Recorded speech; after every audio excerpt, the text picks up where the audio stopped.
Get എന്ന വേർഡിന് എത്രയോ different meanings ആണ് ഉള്ളത്. നമുക്ക് കുറച്ച് എക്സാമ്പിൾസ് നോക്കാം. ഗെറ്റ് എന്ന വാക്ക് ഡിഫറെൻ്റ് മീനിങ്സിൽ ഉപയോഗിച്ചിരിക്കുന്നത്. I get money selling mangoes. Mangoes വിറ്റിട്ട് ഞാൻ പൈസ സമ്പാദിക്കുന്നു എന്ന മീനിങ് ആണ്. ഐ ഏൺ മണി എന്നാണ് അവിടെ മീനിങ്. ഗെറ്റ് എന്നാൽ ഏൺ എന്നാണ് മീനിങ് അവിടെ ആ സെൻറ്റൻസിൽ. ഇനി വേറൊരു സെൻറ്റൻസ് നോക്കൂ.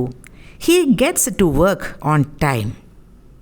He gets to work on time. ഇതിൻ്റെ meaning he arrives at work on time എന്നാണ്. കൃത്യസമയത്ത് അദ്ദേഹം ജോലിക്ക് എത്താറുണ്ട്.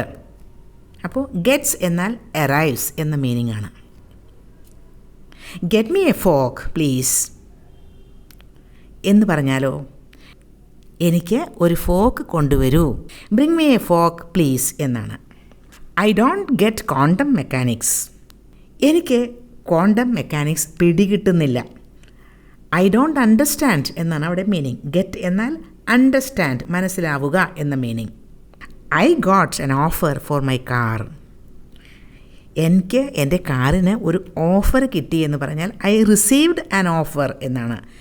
ഗോട്ട് എന്നാൽ റിസീവ്ഡ്, ഗെറ്റ് റിസീവ് എന്ന മീനിങ് ഉണ്ട്. Get A taxi, you will be late.